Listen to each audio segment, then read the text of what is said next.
सुप्रभातम। आज हम अपनी पाठ्य पुस्तक स्पंदना का 15वां पाठ पढ़ेंगे, आचार्य उपदेशक। ये हमारी पाठ्य पुस्तक का अंतिम पाठ है, जिसमें गुरु अपने शिष्य को शिक्षा पूर्ण होने पर अंतिम उपदेश देते हैं, जिसको समावर्तन संस्कार के नाम से भी जाना जाता है।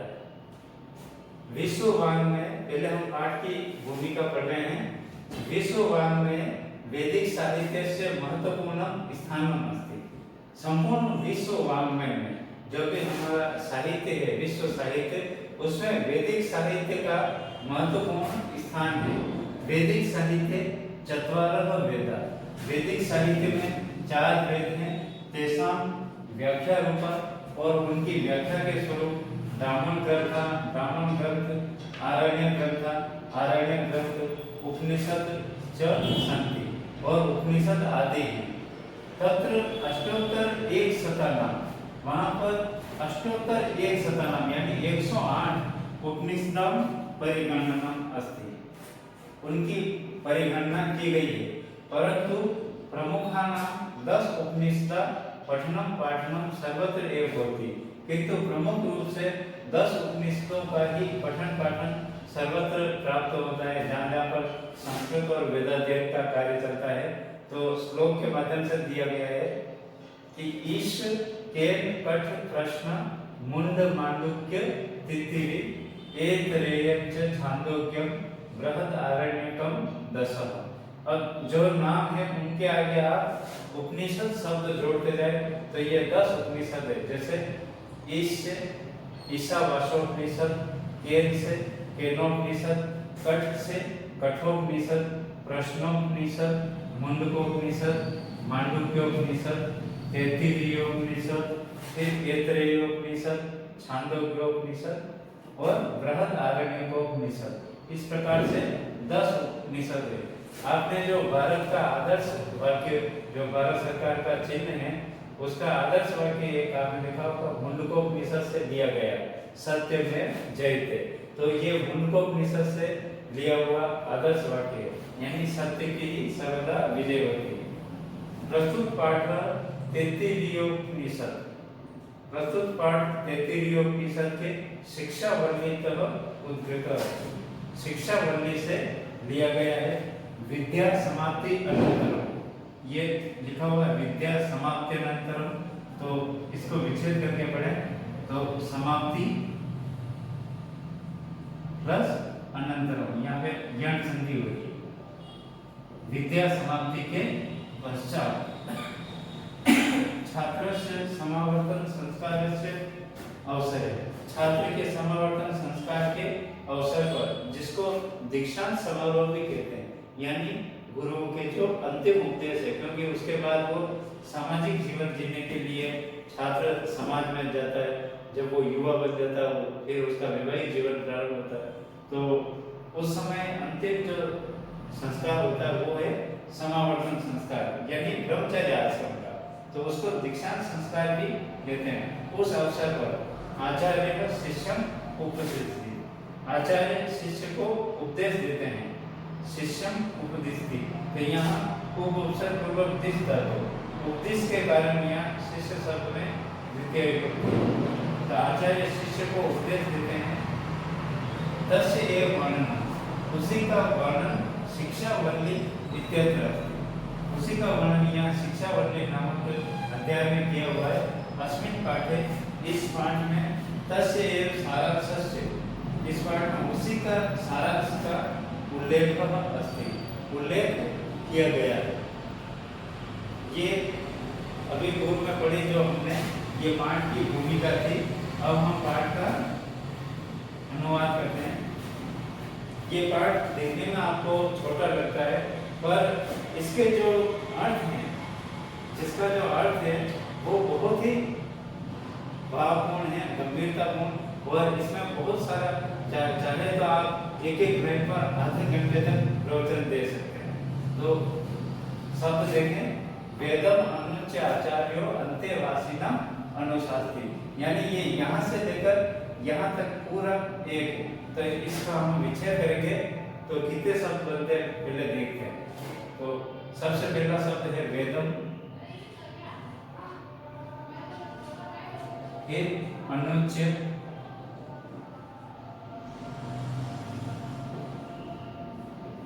आचार्य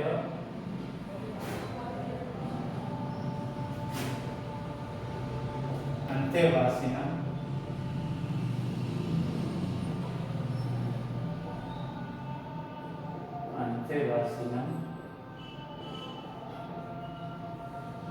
दस अनुशास्त्री।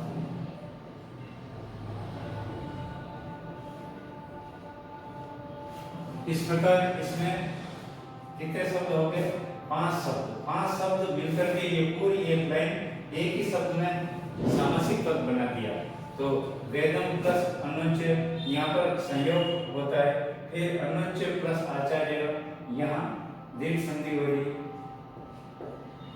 फिर आचार्य प्लस अंत्यवासन, यहाँ उत्व विसर्ग संधि हो रही। उत्व विसर्ग संधि। फिर यहाँ पर आपके फिर संयोग हो रहा है, क्योंकि मां हलंत के बाद स्वर वर्ण आ रहा है। तो व्यंजन संधि में आपको बताया था कि मां हलंत के बाद कोई स्वर वर्ण आने पर वो मां हलंत और स्वर वर्ण में मिलकर के पूर्ण व्यंजन बन जाता है, और इसको संयोग कहते हैं। ये कोई संधि नहीं है, इसलिए ऐसी संधि न कभी बोर्ड पूछता है। फिर अनुच्चय की अगर व्याकरणात्मक टिप्पणी देते हैं तो अनु प्लस वच प्लस व्यक्त। फिर इस वच को व को उ में बदलते लिखते हैं, तो अनु प्लस उच्च अनुच्च, यहाँ एक संधि हो जाती है। इस प्रकार से ये पूरा इस शब्द का मतलब हमने सामासिक विग्रह करके दिए, देखा तो कितनी सारी संधियां बन गई। तो वेदम अनुच्चय, इसको संधि विग्रह भी कह सकते हैं, संधि विच्छेद भी कह सकते हैं। बाकी ये पूरा सामासिक पद है। वेदम अनुच्चय, वेदों का अध्यापन करा करके, यानी वेदों को पूर्ण रूप से पढ़ा करके आचार्य जो गुरु है वो अंत्यवासिना, अंत्यवासिना यानी शिष्य को, अंत्यवासी का अर्थ होता है शिष्य, तो शिष्य को अनुशास्त्री उपदेश देते हैं। वेदों का अध्यापन कार्य पूर्ण होने के पश्चात जब शिष्य गृहस्थ आश्रम में प्रवेश करने के लिए अंतिम दीक्षा समारोह होता है, उस समय आचार्य उसको उपदेश देते हैं। तो पहला उपदेश है सत्यम वद, सत्य बोलो, सदैव सत्य का आचरण करो। तो यहाँ सत्यम वद में अनुस्वार संधि होती है, इस प्रकार से सत्यम प्लस वद, मोनुस्वार सूत्र से अनुस्वार संधि। ऐसे ही धर्माचरण, धर्म का आचरण करो। तो धर्म का आचरण करो यानी जो धार्मिक कृत्य है और जो आपके द्वारा किए जाने वाले कार्य है, क्योंकि देश काल और परिस्थिति उसके अनुसार धर्म की परिभाषाएं भी बदल जाती है। आप जिस समय जिस देश काल परिस्थिति के अनुसार करने योग्य कार्य है वही आपका धर्म है। जैसे मैं विद्यालय में पढ़ा रहा हूँ या यहाँ पर इस समय पढ़ा रहा हूँ, तो एक अध्यापक होने के नाते अच्छी तरीके से समझाना, शब्दों की व्याख्या करना, उसका विच्छेद करना, सामासिक विग्रह करना, आपको जो भी होमवर्क देना, ये सभी मेरे धार्मिक कृत्यों में आते हैं। तब मेरा धर्म क्या होता है? अध्यापक होने के नाते अच्छी तरीके से अध्यापन कराना। आप छात्र हैं, इस समय आप पढ़ रहे हैं, तो पढ़ना आपका धर्म है। तो पढ़कर समझना, उसको लिखना, याद करना। आप घर पर अपने माता पिता के पुत्र बन जाते, पुत्री होते, तो वहां पर आपको पिता की आज्ञा का पालन करना, जो पारिवारिक कार्य है उसको, तो ये धर्म है। और बाकी सनातन धर्म में आप हिंदू हैं, आप मुस्लिम हैं, ये आपके जो सामाजिक धर्म है वो, तो धर्माचरण, धर्म का आचरण करो। फिर स्वाध्यायान मां प्रमोदन, तो इसका हम विच्छेद करेंगे। तो स्वाध्यायात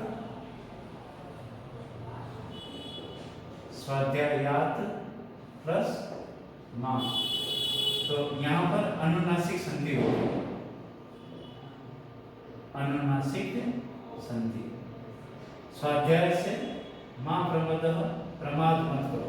प्रमाद करना प्र उपसर्ग मद धातु। तो मद का मतलब होता है घमंड, आलस, और प्रमद यानी आलस्य करना। तो स्वाध्यायात मां प्रमद, स्वाध्याय से कभी भी आलस मत करो, यानी निरंतर जो कुछ आपने पठन पाठन किया पढ़ा है उस ज्ञान को आप और ज्यादा विस्तार देने के लिए स्वाध्याय करें, खुद ही उसको पढ़ करके समझने की भी कोशिश करें।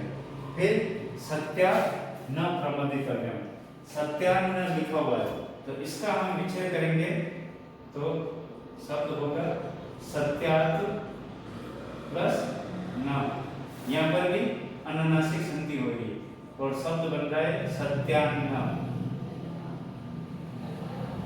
इस प्रकार त को भी इसी वर्ग का पंचमान होकर के आधार न हो जाता है। मां प्रमदितव्यम, तो यहाँ पर प्रमदितव्यम को देखेंगे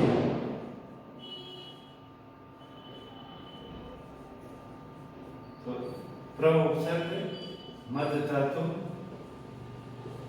तव्यंत प्रत्यय और नपुंसक। इस प्रकार आप व्याकरण ज्ञान टिप्पणी भी लिखें, जहाँ पर संधि पद हो, जहाँ सामासिक पद हो, या कोई और भी आपको लगता है कि इसमें कोई शब्द रूप है, इसमें कोई धातु रूप है, तो इस प्रकार आप अलग से व्याकरण ज्ञान टिप्पणी 15 से 20 शब्द या अधिकतम 25 शब्द भी लिख सकते हैं।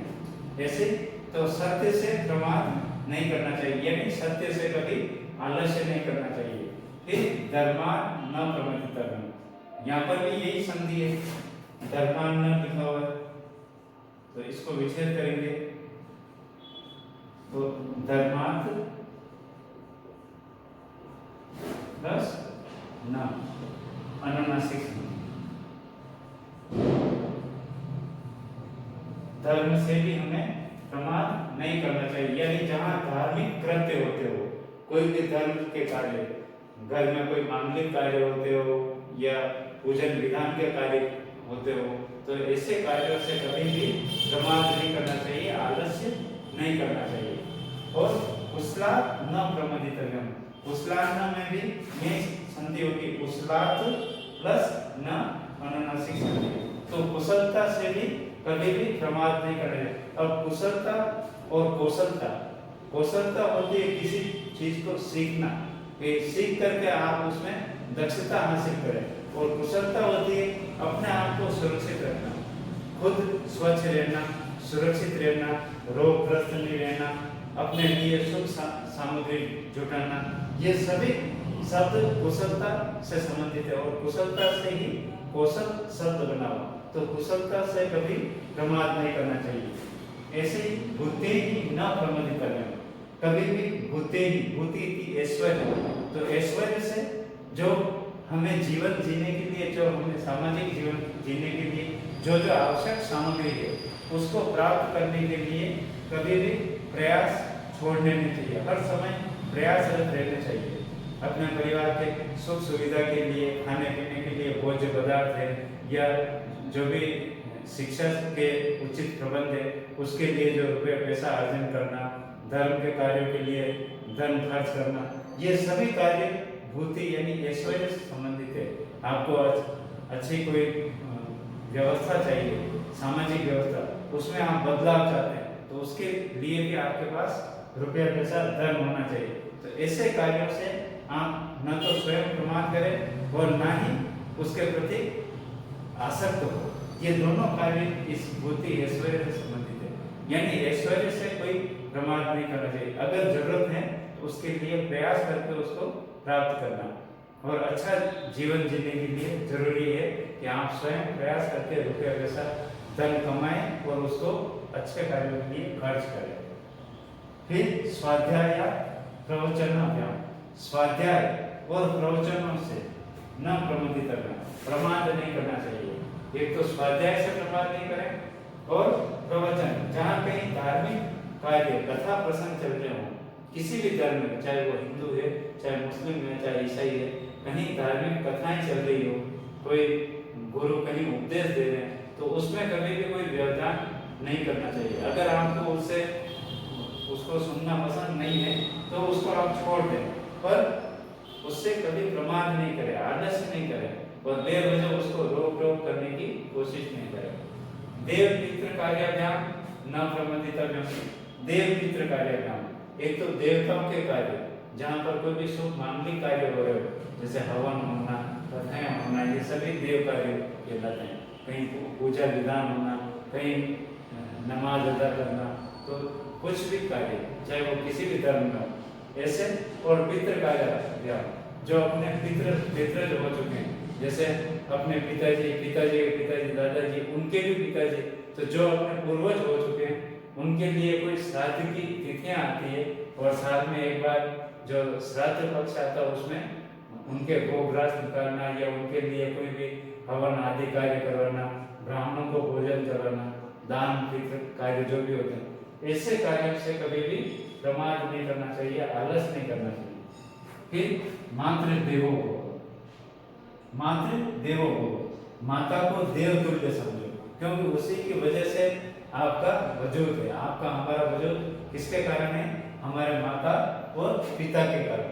तो मातृदेवो भव, सबसे पहले माता को आप देवत्व के समान समझो, माता को देवता, उनके चरण स्पर्श करना, उनका आशीर्वाद प्राप्त करना। कभी भी आप माता पिता के या गुरु के चरण स्पर्श करोगे तो कभी भी आपको कोई गलत शिक्षा या गलत आशीर्वाद नहीं मिलेगा। वो हर समय आपके सुख मंगल के लिए ही प्रयास करते रहते हैं। तो मातृदेवो भव, पितृदेवो भव, माता को देव तुल्य समझो, माता देव तुल्य हो गए, पितृदेव, और पिता भी देवता। आचार्य देवो भव, और आचार्य जो जिनसे आप शिक्षा प्राप्त करते हैं, जिनसे जीवन जीना, धार्मिक कृत्य करना, सामाजिक जीवन या जो भी आप सीखते हैं, तो वो आचार्य के द्वारा। तो ये तीनों सम्मान के योग्य हैं। फिर अतिथि देवो भव, अतिथि, न तिथि थी अतिथि, नहीं तत्पुरुष समास का शब्द है, तो अतिथि भी देव तुल्य, उसको भी देवत्व समझो ना। मालूम वो अतिथि के रूप में भगवान की हो सकता है आपका परीक्षण करने के लिए, तो अतिथि को जैसा हो सकता है आप उसके योग्य उसका आतिथ्य करो, सत्कार करो। यानी अन्वद्यानि कर्माणि तानि सेवितव्य, यानी अन्वद्यानि कर्माणि, जो अनिंदनीय कर्म है, जो सामाजिक जीवन जीने के लिए जो अनिंदनीय कर्म है, तानि ये सेवितव्य, यानी निंदनीय कार्य आप नहीं करें, जो निंदा के योग्य कार्य उनको नहीं करें, अनिंदनीय कार्य को करें। जो समाज के जो विधान जो कानून है उसके तहत जो कार्य है, कि सार्वजनिक स्थलों पर धूम्रपान नहीं करना, वो नहीं करें, चोरी इत्यादि कार्य नहीं करना, उनको नहीं करें, बड़ों को सम्मान करना, उन कार्यों को करना। तो जो अनवद्यानि कर्म, जो अनिंदनीय कर्म है, तानि ये सेवितव्य, उनका ही आपके द्वारा सेवन किया जाए, यानी वो कार्य ही आप करें, न इतराणि, दूसरे अन्य कार्य नहीं। और यानी अस्माकं सुचरितानि, जो हमारे अच्छे आचरण जो हम लोगों के, क्योंकि यहाँ गुरु शिष्य को समझा रहे, तो गुरुओं के जो आचरण है, गुरु स्वयं नहीं कहते, जो हमारे अच्छे आचरण आपने देखे कि हम सामाजिक जीवन जीने के लिए इस गुरु आश्रम में हमने आपको जो जो अच्छे कार्य सिखाए हैं, तानि ये त्वया उपश्यामि, त्वयोपश्यामि लिखा हुआ है, इस शब्द का विच्छेद करेंगे तो त्वया प्लस उपश्यामि, यहाँ पर आम और मित्र के गुण संधि हुई। त्वया यानी तुम्हारे द्वारा, उपास्यामि यानी उपासित किए जाने चाहिए, मानने चाहिए। जो हमारे अच्छे आचरण है, हमारे अच्छे व्यवहार है, उन कार्यों के को ही तुम्हारे द्वारा उपासित किए जाने चाहिए, न इतराणि, दूसरे नहीं, दूसरे जो निंदनीय कर्म उनको नहीं अपनाने चाहिए। फिर दान देने लेने की बात जहाँ आती है तो श्रद्धया देय, श्रद्धा से ही दिया जाना चाहिए। तो दा प्लस न्यत या यत करके श्रद्धया देय, श्रद्धा पूर्वक देना चाहिए। जिस किसी को आप अगर कुछ दे रहे हैं तो वो श्रद्धा पूर्वक देवें, अश्रद्धया अदेय, अश्रद्धया अदेय, यहाँ पर संधि विच्छेद होगा, अश्रद्धया प्लस अदेय, ये दीर्घ संधि। अश्रद्धा से अदेय नहीं देना चाहिए। अगर आप किसी को कुछ देना नहीं चाहते हैं तो उसको बिना श्रद्धा के कुछ भी नहीं दें और न बेवजह उसको कोई भी गलत बात कहें। अगर आप कोई भी दान देना चाहते हैं तो सबसे अच्छा दान होता है किसी भूखे व्यक्ति को भोजन कराना, जरूरतमंद को कोई जैसे ठंड से ठिठुरा उसको कोई गर्म कपड़ा देना। तो एक आप उसको दे भी दें और उसको कोई गलत सलत बात भी कह दे तो फिर उसके मन में मतलब आपके लिए कोई सम्मान नहीं रहेगा। तो इसलिए श्रद्धा पूर्वक देना चाहिए। अश्रद्धया अदेय, अश्रद्धा से कुछ भी देने योग्य नहीं। श्रेयादेय, सम्मान पूर्वक देना चाहिए, सौहार्दता पूर्वक देना चाहिए। रियादेय, आत्मीयता से देना चाहिए, लज्जा पूर्वक देना चाहिए। ये नहीं आप घमंड रखें कि मैं इसको कुछ दे रहा हूँ, ये मेरे से नीचा है, क्योंकि आप भी इंसान है, वो सामने वाला भी जो प्राप्त करने वाला है, जो जिसको आप दे रहे हैं, तो वो भी सम्मान के योग्य है। इस प्रकार आप श्रद्धा पूर्वक देवें, श्रेयादेय आप सम्मान पूर्वक दें, सौहार्दता पूर्वक दें और रियादेय लज्जा पूर्वक दें। थोड़ी विनम्रता रखें, विनम्रता से देवें, अकड़ कर नहीं, किसी को दे रहे तो इस प्रकार से फेंक कर नहीं दें। और बियादेय, बिया बी की डर, थोड़ा आपके मन में डर होना चाहिए। डर समाज का नहीं, डर उस पारलौकिक पर, उस परम पिता का डर होना चाहिए, क्योंकि आप देने वाले कोई नहीं, आपको दिलाने वाला भी कोई और शक्ति है। जो कुछ आपको प्राप्त हुआ है किसी और की वजह से प्राप्त हुआ, तो वो देने लेने वाला वो एक ही परमात्मा है, जिसको आप प्रभु कहे, ईश्वर कहे, अल्लाह कहे। तो उसका डर आपके मन में हर समय बना हुआ होना चाहिए। संविदा देय, मित्रता पूर्वक देना चाहिए, समकक्ष मान करके उसको उसकी सहायता करनी चाहिए।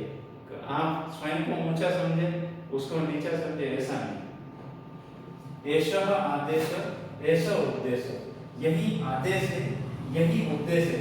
यानी ये सभी आचरण अगर आपके जीवन में आ जाते हैं, जैसे सत्य बोलना चाहिए, तो सत्य बोलना तो बहुत कठिन कार्य है। आज मनुष्य पग पग पर झूठ बोलता है। धार्मिक कृत्य करना चाहिए, धर्म का आचरण करें, स्वाध्याय से प्रमाद नहीं करें, सत्य से आलस नहीं करें, धार्मिक कार्यों से आलस नहीं करें, स्वयं ऐश्वर्य से प्रमाद नहीं करें, देव पितृ कार्यों से प्रमाद नहीं करें। तो ये सभी कार्य, तो ये सब आदेश है, सभी धर्म ग्रंथों का सार है। चाहे वो गीता का उपदेश ले लो, चाहे रामायण से संबंधित व्यक्ति हो, चाहे वेदों का उपनिषदों का सार हो, चाहे वो पुराण का सार, किसी भी धर्म का, सभी धर्म इसी पथ पर चलते हैं। ऐसा उपदेश है, यही उपदेश है, और ऐसा है वेद उपनिषद जो मैं अभी बात करी, यही वेद है, यही उपनिषद है, और एतद अनुशासन, और यही अनुशासन है एवं उपासित, और इसी की उपासना करनी चाहिए। आप सब इन सभी जो ध्यान से जितने हमने यहाँ पर व्याकरण ज्ञान के शब्द लिखे, तो पाठ की शुरुआत के समय एक व्याकरण ज्ञान टिप्पणी के कम से कम 20 से 25 शब्द लिख करके, इसके बाद इस पाठ का आपको स्वपसंद अनुवाद करना है, और आपको जो व्याकरण ज्ञान के प्रश्नोत्तर पर जो भी अभ्यास प्रश्न है वो PDF फाइल के माध्यम से भेज दिए जाएंगे। धन्यवाद।